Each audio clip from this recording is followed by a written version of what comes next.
Shalom pemirsa CB Indonesia. Senang kita bisa bertemu lagi untuk membahas Injil kebenaran melalui buku bersama Tuhan di waktu fajar ini.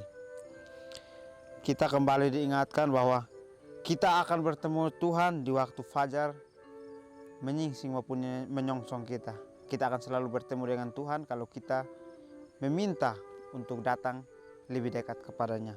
Dan kali ini saya ambil dari halaman 36 yang secara garis besar judulnya adalah kita harus mempelajari pekerjaannya.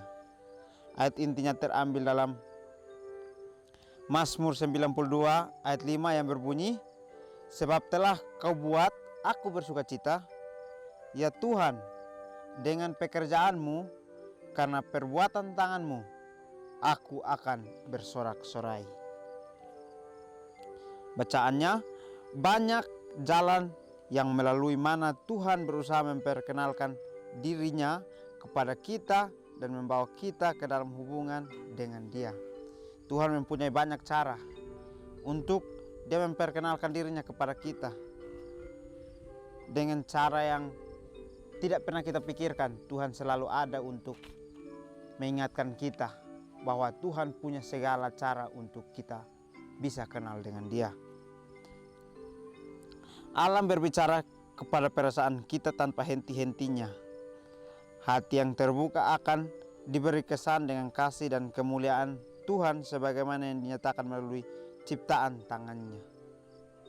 Menarik ya, di mana alam sendiri bisa membawa kita kepada perasaan untuk mengenal akan kehendak Tuhan.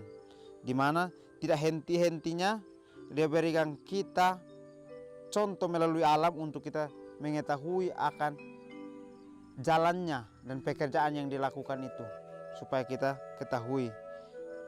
Dan jikalau hati kita terbuka, kita akan diberikan kesan dengan kasih dan kemuliaan yang sebagaimana Allah ciptakan melalui tangannya sendiri. Dia ciptakan semua yang ada di muka bumi ini. Kita akan mengetahui bahwa Tuhan punya segala cara dan jalan untuk kita bisa bertemu dengan Dia. Sebenarnya kita sendiri yang harus mencari Dia, bukan Dia datang kepada kita. Kalau kita ingin mempunyai sesuatu, kita harus mencari. Sebab itu, kalau kita ingin bertemu dengan Tuhan, kita harus juga yang cari Tuhan untuk kita bisa bertemu dengannya. Bukan kita berleha-leha dan bersantai-santai untuk tidak mencari akan Tuhan. Tapi kita harus mencari dengan Tuhan, karena Tuhan itu ada di mana-mana dan segala cara dilakukan untuk kita bisa bertemu dengan Dia. Telinga yang sudi mendengarkan dapat mendengar serta mengerti hubungan-hubungan Tuhan melalui benda-benda alam. Pendengaran kita sangat penting, di mana kalau kita suka mendengar, maka kita akan mendengar serta mengerti akan hubungan kita dengan Tuhan melalui benda-benda alam. Menarik ya, kalau kita sering mendengar dan kita ingin mendengar Tuhan, maka kita sendiri akan mendekatkan diri kita kepada Tuhan, dan hubungan-hubungan kita dengan Tuhan melalui benda-benda yang ada di sekitar kita, kita akan mengetahui akan Tuhan sendiri. Ladang-ladang yang hijau, pepohonan yang tinggi, kuntum bunga-bunga, awan yang berlalu, hujan, sungai yang mengalir, kemegahan angkasa berbicara ke dalam hati kita, serta mengundang kita supaya berkenalan dengan Dia yang telah menciptakan semuanya itu. Menarik ya, Tuhan sudah menciptakan begitu banyak, yaitu ladang-ladang yang hijau, pohon-pohon yang tinggi, kuntum-kuntum bunga, dan juga awan yang berlalu, hujan, serta sungai yang mengalir, dan kemegahan angkasa. Tuhan berbicara kepada hati kita dan mengundang kita supaya kita bisa berkenalan dengan Dia. Dengan semua yang ada, kita bisa berkenalan dengan Dia dan kita bisa mengetahui akan jalan kebenaran yang Dia sudah siapkan bagi kita sendiri. Kemegahan itu akan diberikan kepada kita kalau kita sungguh-sungguh mengerti dan mendengar apa yang Roh Kudus bisikan kepada kita, dan kita mengikuti itu. Janganlah kita mendukakan hati Roh Kudus, tapi marilah kita mendengar akan bisikan itu supaya kita terus berjalan dan mencari jalan kebenaran yang Tuhan sudah sediakan, yang begitu banyak untuk kita ketahui semuanya. Juru selamat kita menganyam pelajaran-pelajaran yang diberikan melalui benda-benda alam ini. Pepohonan, burung-burung, bunga-bunga di lembah, bukit-bukit, danau-danau, dan langit yang indah. Begitu pula segala peristiwa yang terjadi di sekitar kehidupan kita sehari-hari. Semuanya dihubungkan dengan firman kebenaran itu, supaya pelajaran-pelajaran yang diberikannya senantiasa diingat meski di tengah kesibukan hidup manusia. Juru selamat kita menganyam pelajaran-pelajaran yang diberikan kita melalui benda-benda alam ini. Yang diberikan contoh di sini adalah pohon-pohon, burung-burung, bunga-bunga di lembah, bukit-bukit, danau-danau, dan langit yang indah. Begitu pula segala peristiwa atau kejadian yang terjadi dalam kehidupan kita sehari-hari. Semuanya kita harus hubungkan dengan firman kebenaran itu, supaya pelajaran-pelajaran yang diberikan senantiasa kita ingat meski kita sibuk karena kita melakukan pekerjaan kita di dunia ini. Kita harus ingat alam yang diciptakan Tuhan itu adalah jalan kita untuk mengetahui akan Tuhan. Kita harus syukuri itu karena semua yang diciptakan Tuhan itu indah, dan itu adalah jalan kita untuk lebih mengenal kepada Dia. Karena kalau kita sendiri tidak mengetahui akan arti dari alam itu, maka kita tidak mengetahui juga kenapa Tuhan menciptakan alam itu. Jadi marilah kita mencari arti itu, bahwa alam yang diciptakan Tuhan itu bermakna untuk kehidupan kita, dan juga bisa menjadi contoh untuk kita bisa mengetahui akan jalan kebenaran firman-Nya itu. Tuhan mau supaya anak-anaknya menghargai pekerjaannya serta menyukai keindahan yang tenang dan bersahaja. Menarik ya, di mana Tuhan mau supaya kita anak-anaknya menghargai pekerjaannya serta menyukai keindahan yang tenang dan bersahaja.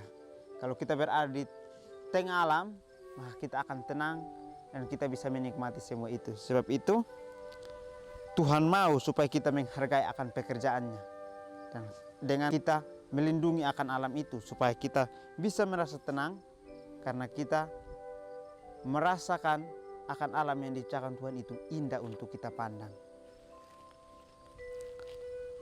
Yang telah dijadikannya menghiasi bumi kita. Alam itu dijadikan begitu indah, dan tempat itu adalah tempat yang tenang dan juga bisa menghiasi akan bumi kita dengan apa yang ada di pandangan kita adalah indah. Meskipun itu ada tumbuhan liar, ada tumbuhan yang baik, tapi semuanya itu diciptakan untuk menghiasi akan keindahan bumi ini. Dengan kita melihat dengan mata kita, bahwa kita melihat Tuhan itu ajaib, menciptakan semuanya bagus untuk dipandang. Dia menyukai keindahan, dan di atas segala keindahan secara luar itu, Dia penggemar keindahan, dan di atas segala keindahan secara luar itu, Dia menggemari keindahan tabiat.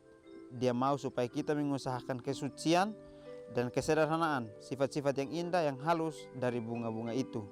Jika kita mau mendengar segala ciptaan Tuhan, akan mengajarkan kepada kita pelajaran-pelajaran penurutan dan pengharapan yang berharga, di mana Tuhan sendiri menyukai atau gemar dengan keindahan, dan keindahan itu di atas segala keindahan secara luar, di mana kita lihat keindahan itu, tapi Tuhan lebih menyukai atau gemar dengan keindahan yang lebih di atas keindahan yang kita pandang. Dia lebih suka itu. Dan juga Dia menggemari keindahan tabiat, di mana kalau kita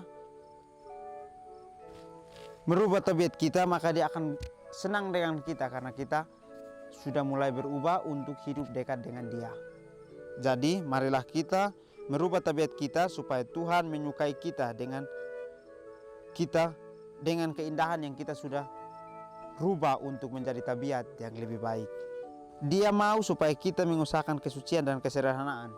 Dia mau supaya kita lebih berubah dan juga kita lebih percaya kepada Dia dan kita bisa berubah menjadi orang yang suci di hadapannya.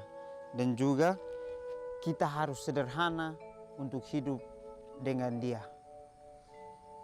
Dengan keseharian kita melakukan hal-hal yang sederhana yang bisa mengingatkan kita bahwa Tuhan sudah menyiapkan segala cara untuk kita nyampe kepada Dia.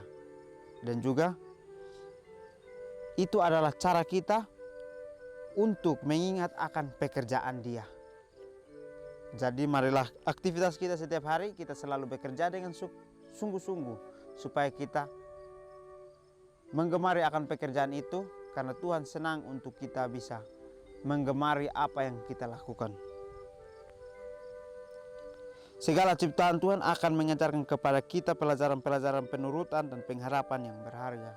Dengan alam kita bisa belajar untuk turut kepada Tuhan dan bisa mendapatkan pengharapan yang berharga yang Tuhan sudah sediakan untuk kita nikmati itu. Di sini juga di kata terakhirnya mengatakan bahwa tidak ada air mata yang menetes yang diperhatikan oleh Tuhan. Kalau kita sungguh-sungguh ingin mendekatkan diri kepada Tuhan, maka kita sesali apa yang sudah kita lakukan setiap hari, maka itu akan terjadi kesedihan yang kita curahkan melalui air mata kita. Kita akan merasa sedih karena kita bisa lakukan hal yang tidak patut kita lakukan itu. Oleh sebab itu, Tuhan sendiri Dia akan selalu perhatikan air mata yang menetes, yang seringkali orang sungguh-sungguh datang kepadanya meneteskan air matanya. Dia akan menghargai itu karena kesungguh-sungguhan hatinya.